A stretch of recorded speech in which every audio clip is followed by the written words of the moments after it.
想要过7万，门都没有，鸟鸟们爆炸啦！民视的聊天室，喜欢被捅，尊重基隆，恶作剧鸟飞出来吧！啊，你说你怎么没有接三立的？不是嘛？三立的直接断讯了嘛？长这样，你就可以知道三立他们有多崩溃，因为他们选前全力鼓吹我们赢了，结果最终就是没有破，尴尬。清德中注定不稀稀了，罢免方多有钱，每个月花19万下脸书广告 ，YT 下了450万的流量广告，平均每个基隆公民要分到15次，而且他们没有开竞选专户，最终票数69934，基本盘都没吹出来，把自己完成大 boss， 所以德州在打败仗啊，菜不是错，菜还不承认，那就活该。Ladies and gentlemen, welcome the host.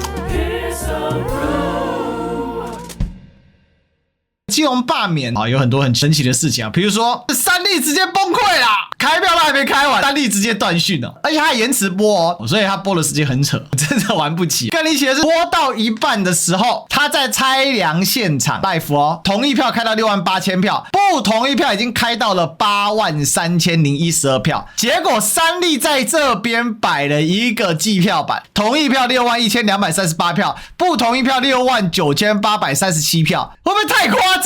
你到底是怎么回事？崩溃到这种程度，他后面的现场板子他不跟进，他自己的板子另外再设一个，真的是崩溃到令人愉悦。最终票数是69934对上86014，德中抱歉就是没有7万票。我跟你讲，中间一度叫69995。就是没有破，尴尬，你就可以知道三立今天他们有多崩溃，因为他们选前全力鼓吹我们赢了，结果想要过7万，门都没有，可怜，所以这叫反遭双杀，门槛没过，票数大输，真的是底裤输光光。更好笑的，罢免票跟反罢免票相差16000多票，再来69934票，连2022年基隆选举71000多票，基本盘都没吹出来。所以这一次真的是输到透心凉，这样大败的结果完成双自杀，死得彻彻底底。清德中今晚注定不稀稀了。做结论：蓝永抗手达阵，白反击护科能，绿挫败更裂分。首先，这是一场由绿营主动发起的罢免，结果被反杀到25%的门槛没过。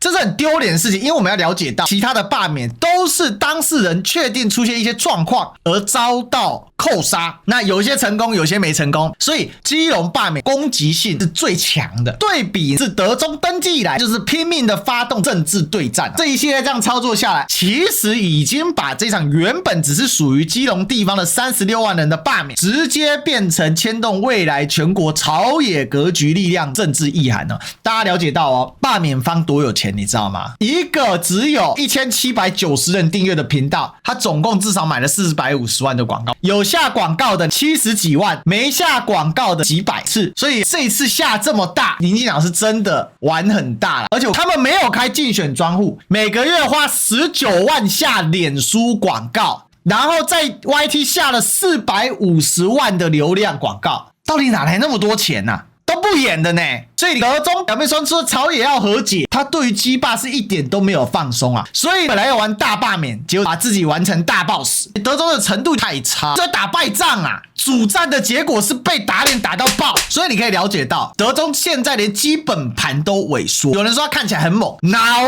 有猛，人家蔡英文同样下资源，他就是可以把中二操作到赢，就是小孩开大车嘛，菜不是错，菜还不承认，那就活该。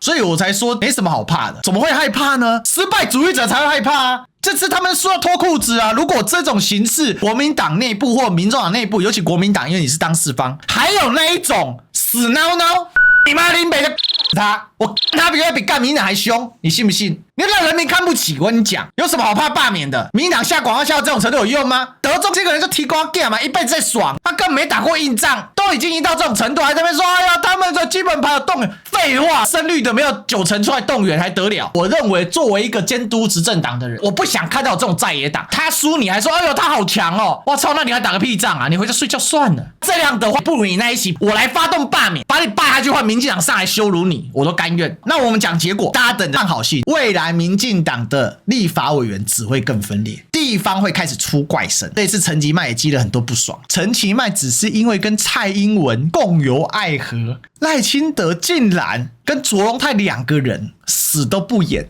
去台南、去屏东、去新北，就是不去高雄。记者问陈其迈说：“哎呀，总统跟院长没来啊，是怎么回事？”他说没有啦，我们有保持电话通讯啊。我就问你嘛，你陈其迈度过这个坎，你会不会赌蓝呢？你看有没有这种总统啊？摆明这就是个暴君嘛。再来，对蓝白来讲，这是柯文哲羁押之后首次的蓝白合达阵，由黄国昌宣布，接着民众党的立委除了薛丁格停权之外，全部都动起来了。所以未来在野的合作也为之大振。所以这个形势之下，蓝营对未来的主霸抗力会更信心。这件事情也会强化现在的国民党中央行动效率，因为国民党中央确实前阵子有在帮啊，但是积极度可以再更好。我相信国民党中央内部武斗派的声音会更加抬头，对于白营后续来护柯文哲是有很大的加分，会给民进党更多压力。诚然，民进党会继续关柯文哲，我认为是一定会严压啦，继续凌迟民众党。但不管怎么样，这样会形成一个更好的合作氛围。而且大家了解到，蓝白合之前之所以卡，很大程度是因为柯文哲希望保有民众党的自主性，而且他一直认为自己出自墨绿，应该跟民进党是有对话的空间。但是这一场打到现在，他会见识到一件事情：政治不能小孩开大车，该战就战，该打就打。还有在那边跟你543的吗？没有这东西啦。所以对民众党来讲，这一场也是个胜利，名气出去了吧。而且基隆市副市长就民众党的嘛，基隆的观光形象大使也是民众党的，所以这一场也让民众党一扫阴霾，出了一口气啊。那未来他也了解到护柯会有加分，民进党就不敢对白的处处下死手，因为现在名气不在他这边，他会害怕。政治就是这么微妙，德中也是只政治动物，我即政治，所以他任何事情都是政治操作、政治思考，所以只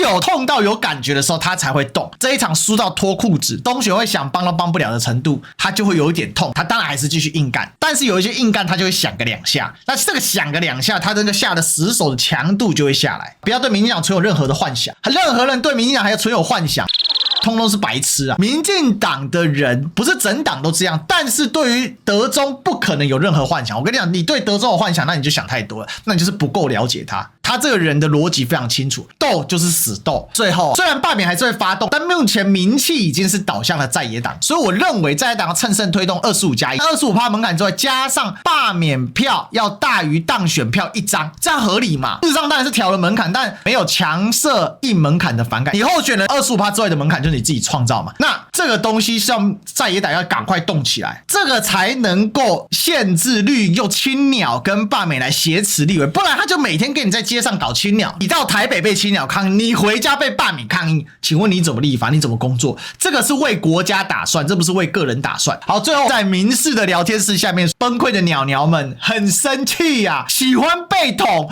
尊重基隆，罢免吧。所以不同意的是，同意警察可以破门吗？号召青鸟飞出来吧。有没有气死啦？鸟鸟们爆炸啦！东岸综艺可以不用送给 Net， 这个是正义之声，蓝白才是斗争，就政治斗争当然要扯民进党啊！今天好多蓝共谢公子做的太烂，还怪别人啊！你所以做太烂，今天是罢免的多还是反罢免的多啊？啊，你说你怎么没有结3例的？不是嘛？3例的直接断血，长这样好不好？你要罢蓝委，真的是气死了！加油，继续气下去，真的没救了哦。